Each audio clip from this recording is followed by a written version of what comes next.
स्वागत है मेरे सभी साथियों का हमारे YouTube चैनल पर।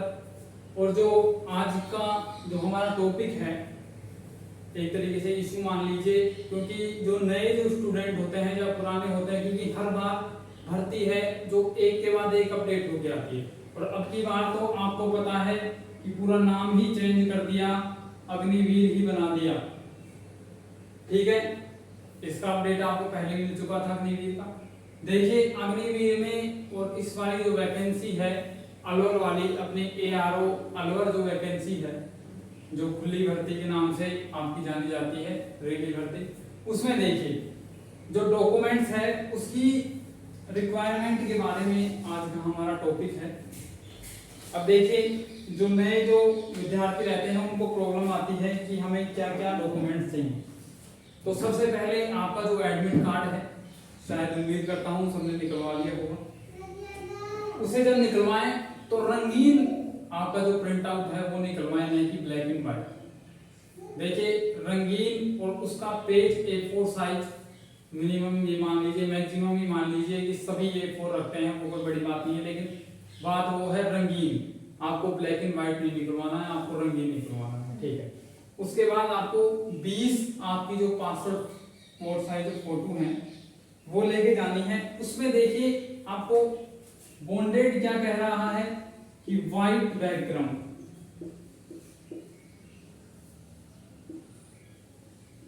सबसे बड़ा जो इशू है वो है व्हाइट बैकग्राउंड। आपकी जो फोटो है उसमें आपने देखा होगा किसी में पीछे की तरफ जो पर्दा दिखता है वो सफेद होना चाहिए। ठीक है, फोटो 3 मंथ पुरानी ही होनी चाहिए जो सबके पास होगी, क्योंकि आपने फॉर्म भरे हुए 3 मंथ भी नहीं हुए, उससे पहले आपकी वैकेंसी करवा दी जा रही है। तो आपने जो फॉर्म में फोटो लगाई वो भी आपकी चल जाएगी। ठीक है, 3 मंथ पुरानी जो फोटो है उतनी ही चलेगी, उससे ज्यादा पुरानी नहीं चलेगी। अब देखिए उसके बाद आता है कि आपके जो क्वालिफिकेशन है उसमें क्या ले रहे हैं। जो ट्रेडमैन वाले हैं जो 8वीं और 10वीं, ठीक है, तो उनको ये मार्कशीट लेके जानी है। और जो GD में है वो 10th पास वाली अपनी मार्कशीट लेके जाएं। जो डॉक्यूमेंट्स हैं वो ओरिजिनल लेके जाएं, फोटोकॉपी भी करवा के रखें। ठीक है, क्लर्क और टेक्निकल साइड से जो कि 12वीं के बाद होती है, जो कि साइंस जो बैकग्राउंड है उनके लिए होती है वैकेंसी टेक्निकल वाली, तो वो अपनी 12वीं की मार्कशीट लेके जाएं। इसके अलावा क्लर्क वाले भी 12वीं, और अभी मैंने बताया कि सभी डॉक्यूमेंट्स ओरिजिनल होने चाहिए। ओरिजिनल की सबसे ज्यादा डिमांड है, कभी ये ना हो आपने फोटोकॉपी निकलवाई ओरिजिनल यहाँ रख दी, फिर बाद में दिक्कत आती है। आप इतनी मेहनत से फिजिकल करते हैं और आपको आउट कर दिया जाता है ओनली फॉर एक डॉक्यूमेंट्स की वजह से। ठीक है, जिसमें कोई मेहनत भी नहीं करनी पड़ रही आपको। ठीक है, इस वजह से। अब देखिए ओपन स्कूल वाले, अब ओपन स्कूल वाले के लिए देखिए एक तो होता है आपका BSER, यानी कि RBSC से समझिए, RBSC बोर्ड होता है। ये आपका 2 प्रकार से करवाता है। एक तो आप स्कूल जाकर जो होते हैं, ठीक है, यदि किसी को समझ में नहीं आए तो ओपन समझा रहा हूँ, और एक होता है ओपन बोर्ड। ओपन में क्या होता है, डायरेक्ट आपको एग्जाम देनी होती है। इस वजह से ओपन, और जो स्कूल रेगुलर जाता है वो अपनी स्कूल वाली जो अभी मैंने बताई कि अपनी मार्कशीट है वो लेके जाएं।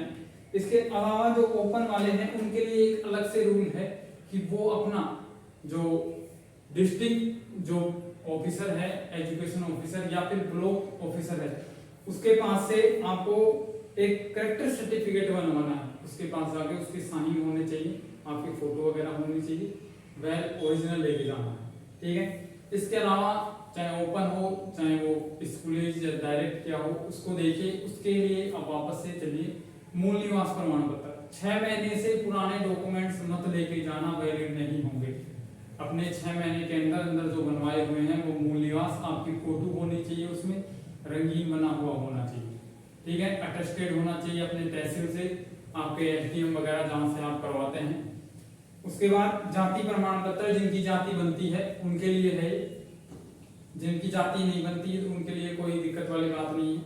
तो जाति भी 6 मंथ पुरानी, ठीक है, 6 मंथ से ज्यादा पुरानी नहीं होनी चाहिए। लास्ट आप चाहे अब बनवाएं तो अब बनवा सकते हैं, अब तो वैसे टाइम कम है, यदि आपने इस महीने बनवाया तो वैसे चल सकता है, 6 महीने पुरानी नहीं चलेगी। उसके बाद देखिए आपका स्कूल सर्टिफिकेट, आपकी बार नया जो मांगा है स्कूल सर्टिफिकेट, आपके हेडमास्टर या प्रिंसिपल आप स्कूल में जाएं जिसमें आपने 10वीं या 12वीं, जिस प्रकार से यदि क्लर्क साइड से देख रहे हो तो 12वीं है और आप जीडी से देख रहे हो तो 10वीं है, तो जहां आपने 10वीं पास की, क्योंकि कई विद्यार्थी अलग अलग जो स्कूलेज हैं उनसे अलग अलग कक्षाएं पास कर देते हैं, कई तो जब तक 5-6 स्कूल चेंज कर देते हैं 12वीं तक, और कई एक में भी पढ़ लेते हैं, कई 2 में भी, तो कई 10वीं अलग से करते हैं 12वीं अलग से करते हैं। तो उनके लिए ये नोटिस है कि जीडी वाले अपनी 10वीं की तरफ जाएं और टेक्निकल वाले 12वीं वाली जो स्कूल है उस वहां जाएं, वहां से हेडमास्टर या प्रिंसिपल के पास से आपको करेक्टर सर्टिफिकेट बनवाना है। इसके अलावा आपका जो करेक्टर सर्टिफिकेट है वो आपके सरपंच या प्रधान द्वारा भी बनवाना है, 6 महीने पुराना नहीं होना चाहिए, क्योंकि जो अजमेर वाली वैकेंसी थी उसमें भी किसी ने बनवाया होगा, तो वो भी ध्यान रखें कि कहीं आप लापरवाही कर जाएं और उसी सर्टिफिकेट को लेके चल जाएं, मान्य नहीं होगा, बाद में दिक्कत आएगी। उसके अलावा आपको बनवाना है एक अनमेरिट सर्टिफिकेट, जो भी अटेस्टेड होना चाहिए, ये संस्था जो भी आपकी सरपंच या प्रधान से आपका सिग्नेचर होने चाहिए, आपकी फोटो लगी होनी चाहिए। फोटो आप एक ही लगाएं, आप वैसे एक साथ ही 40-50 फोटो खिंचवा लिया करो ताकि फॉर्म में दिक्कत नहीं आए। कई बार क्या होता है एक ही फॉर्म में 3-3, 4-4 फोटो लगा देते हैं अलग अलग प्रकार के, तो उसमें दिक्कत हो जाती है। इसके अलावा आपको यदि आप 6 मंथ यानी 17.5 वाले के लिए है एफिडेविट बनवाएं 6 मंथ का, तो वो आपके 50 रुपए के स्टाम्प के साथ होना चाहिए, उस पर 50 रुपए का स्टाम्प चिपका हुआ होना चाहिए, उसकी नोटरी अटेस्टेड होनी चाहिए तहसील से। उसके अलावा पुलिस वेरिफिकेशन 6 मंथ से ज्यादा पुराना नहीं चलेगा, ठीक है, डॉक्यूमेंट्स जो मैंने बताए उनको रिकॉर्ड कर लेना, 6 मंथ से ज्यादा पुराना नहीं चलेगा। इसके अलावा आपकी आधार कार्ड, सबसे बड़ी प्रॉब्लम आती है आधार कार्ड में आपकी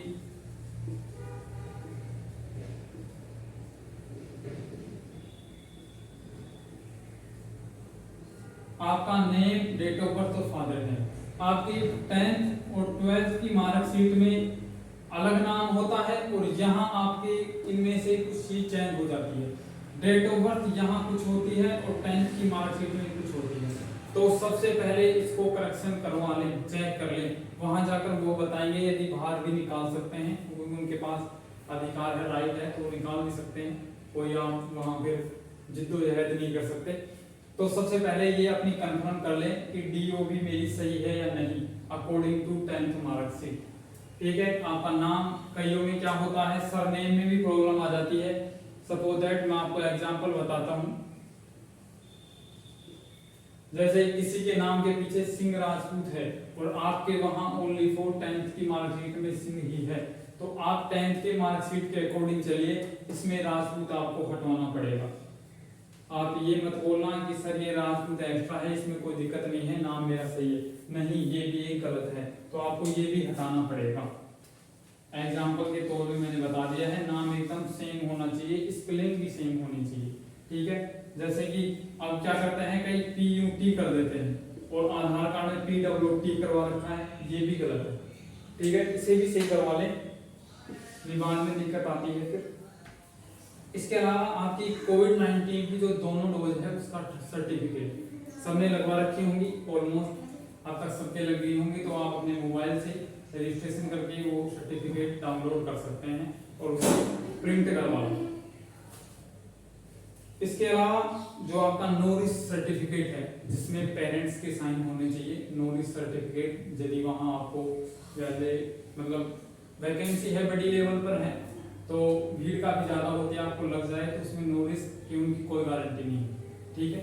बाकी वो आपको वहाँ आपसे पढ़वाते भी हैं, एक शपथ पढ़वाते हैं वहाँ, जब आप बैठोगे वहाँ रेस करने के लिए उससे पहले, ठीक है, वहाँ का जो कमांडर या जो भी सेना जो संभाल रहा है उस भर्ती को, वो आपको शपथ दिलवाता है इसके बारे में कि हमारी कोई गारंटी नहीं है, यदि आपको लगते हैं या XYZ, क्योंकि कई बार क्या है ना बच्चों के हाथ पैर टूट जाते हैं, इस वजह से नो रिस्क सर्टिफिकेट आपके पेरेंट्स के साइन होने चाहिए उस पर कंपल्सरी। इसके अलावा आपका ड्राइविंग लाइसेंस हो तो ये मतलब जरूरी नहीं है, हो तो ले जाओ, नहीं तो कोई जरूरी नहीं है, मतलब लेके जाओ, ठीक है। जो रिलेशन वाले हैं वो अपना रिलेशन का सर्टिफिकेट लेके जाएं, क्योंकि जहां फायदा हमें दिखे वो काम हमें कर लेना चाहिए। तो जो रिलेशन से हैं वो अपना रिलेशन सर्टिफिकेट बनवा रखे हैं, वो अपना रिलेशन सर्टिफिकेट लेके जाएं। इसके अलावा एनसीसी सर्टिफिकेट, स्पोर्ट्स सर्टिफिकेट, आपने अभी तक कोई अचीवमेंट प्राप्त की, आप तो कुछ प्रयास किया तो वो आपके काम आए, ठीक है। तो ये सब वैकेंसियों में ही आपको इन एनसीसी वगैरह की इनकी महत्ता आपको पता चलती है कि इनको अलग से बोनस अंक मिल जाते हैं, 10-10 नंबर तक बोनस अंक मिल जाते हैं। कई बार आपका सर्टिफिकेट एबीसी लेवल में जिस प्रकार से होगा वो निर्धारित करके रखते हैं किस लेवल के सर्टिफिकेट को कितने अंक बोनस में मिलेंगे। इसके अलावा आपको सबसे बड़ी मेन बात की ओरिजिनल जो डॉक्यूमेंट्स लेके जा रहे हो उसकी कम से कम 3-3, 4-4 फोटो कॉपी तो होनी ही चाहिए कंपलसरी रूप से, ठीक है। और सबसे बड़ी बात, जो अपने साथी के डॉक्यूमेंट से रेस करना चाह रहे हैं या जिन्होंने सोच रखा है वो कृपया करके ना जाए, अपना समय और अपनी इंसल्ट करवाकर ही वापस लौटोगे और कुछ नहीं होगा, क्योंकि अब की बार सिस्टम बायोमेट्रिक कर दिया है। बायोमेट्रिक चेक होकर ही आप अंदर जाओगे, वहां आपका बायोमेट्रिक चेक नहीं होगा, बेवजह इंसल्ट होगी, वापस आओगे समय बर्बाद होगा। इसके बजाय अपने घर रहें, उसमें ही आपको फायदा है, ठीक है। तो जो साथी तैयारी कर रहे हैं, अलवर, धौलपुर, भरतपुर, इन 3 जो डिस्ट्रिक्ट हैं उनकी हमारी भर्ती होगी अलवर में। तो जो भी विद्यार्थी अपनी तैयारी कर रहे हैं, मैं ईश्वर से कामना करता हूँ कि वो सफल हों। और इसी के साथ जो अपनी फिजिकल कर लेता है उनके लिए खास चांस की जो हमारी क्लासेज चल रही हैं रीजनिंग और मैथ की, वो हमारे यहाँ फ्री ऑफ कॉस्ट ज्वाइन कर सकता है। चैनल को सब्सक्राइब कर ले, नोटिफिकेशन ऑन कर ले, डेली आपकी एक क्लास होगी। इजी मेथड में आपके पेपर से पहले आपका कंप्लीट कोर्स करवा दिया जाएगा आर्मी लेवल, आर्मी से ऊंचे लेवल तक करवाएंगे, लेकिन आपका आर्मी एकदम आराम से फाइट हो जाएगा, ठीक है। इसके अलावा कोई अलग से इंफॉर्मेशन चाहिए तो आप कमेंट बॉक्स में बता सकते हैं, पूछ सकते हैं। धन्यवाद।